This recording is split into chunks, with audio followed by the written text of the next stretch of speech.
Hello friends, welcome back to another video. The 29 schedule to the SIM card chungchanga azu holding acho holding mi za na sim si am na ti ho to hin schedule hin je chana pula kuna zo na ge nin we pil na channel a tha nei le nu se ten like share subscribe ni bol pe diwin ken tem we video hi download hi interesting on hidden ten he na be um de na iti ki bol ham ti ho ken se din je chana pula kuna zo na ge avel ni nin we pe diwin ken tem we oke kipan masang kami cila bonga hingga kipan kami video hok bulau kuna zone ke nihin vet page yang kipat hu ken se na channel la thani lung se ten like share subscribe nin bol video no ken tem ve cha hi screen a hi screenshot kan pe den government hin sim na thia ama sa pe na chu 1 October hamasa ki tia hamasa masa chu na October a chu that one a chu issue ong hin ai ma cha hi hlani hi ahin gaf kina tu December 1 ahin ball phat kinu hena cha EPP rules hung mam tile koidinga rules sam tile amasa pena hi sim card rule change sim card ball ding dan azu ding dan sim ding dan bona rule hi ki change atai na sim card sale and purchasing rule change from December 1 kite cha hi amasa penin ga vela India sunga iho India sunga hi mi izat sim tia si am na ipga si ham chu hin sei diwin mi khanin document khan achu sim tam ta sim thelo de na khat na ta chu asim alui atila ho wan chu mi khanin tam ta on ki sim the na 9 keu se pon som kha som ni on ki sim the en ai ma tho chu hung bon ni tai na hung bon in tin itel cha hi ahin say it now for this. However, you can buy 9 SIM card on one ID proof like before. Masa abangana chogo na hele. Apart from this, if a person closes his SIM card, then the number will be issued to another customer only after 90 days. Tia mi khan aman number to ahin atha go ham hilo la atha go to nang na change na number alui pa ma chu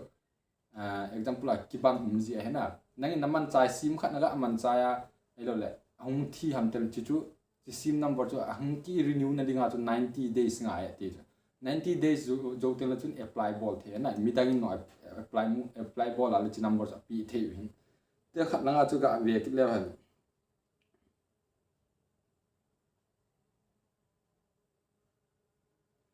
chai abon dukan hongho ailo sim ho ding hiken na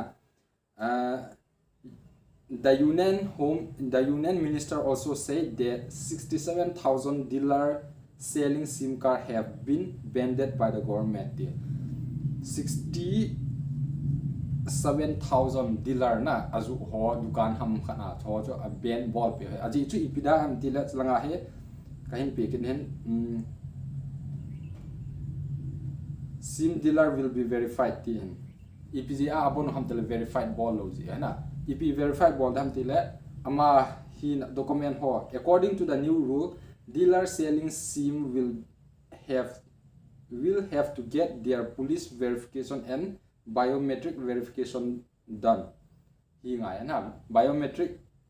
verification le itena police verification chu ani ngai hen jeng le bu chun dukan ham khat alo sim ahin ju the de na tena khat langa vet kina le chu abolo against a chi verification bolo a rule si na sa alo ki tiang la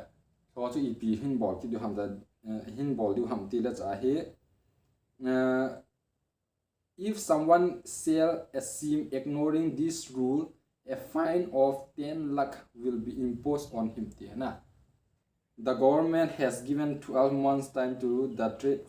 for verification 12 months speaking 12 months ka chu verify ki bol du tel ti a chu abol lo nge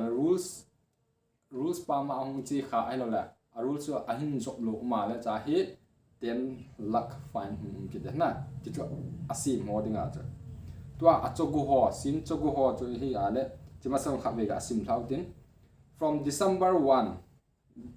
SIM card rule from December 1 the government is going to change the rule for purchasing SIM card ti na sim na ki chogu chu ahin hial di the rules were early to be implement from October 1, 2023, but the government has made preparation to implement them to December 1 ahin hial ti chuna. By extending in 2 months, if you are going to buy a SIM dealer or SIM card, then you should have complete information above this rule. Na chok masanga rule se bon an het nga na. If you did not know this rule, you are sure to get in trouble. Trouble ang the na lo le. Ni het lo direct SIM na ga cho alo le. A SIM pang in jan sei pi lo le na o the het ti. Tel anoi la chung ga SIM kit le. SIM will be available on after demographic data. Demographic data na nei zo teng la bo chun SIM na SIM thei de na. Tem mi khan in ti la banga SIM tam ta ki SIM thei lo tai khat le le ki SIM thei de na. Document khana cha. If a customer want to buy a new SIM card on his old number, then his demographic data will also be collected by scanning. Atila na sema chu imacha ngai bi ase lo den na document na pi ale ahi ai yang SIM na mu ya ai ma tu ahi atha na SIM la boya avoiding that a khela hena process ki khela hen then alu number lui pa chu sia ham khat a SIM chu sia number chu na hel go a number chu naman SIM tha a number chu ne apply go kina hi on la cha he demographic data nga ya na verification nga kine ti chu hin to a hi ma chau se he abaya ta poina thil ha lang langa hin pe to ben a hi ma chu ne na bol the hin ti chu kai ni sa ki pa bula kuna zone ke ne hin ve pen ki pa thu kan se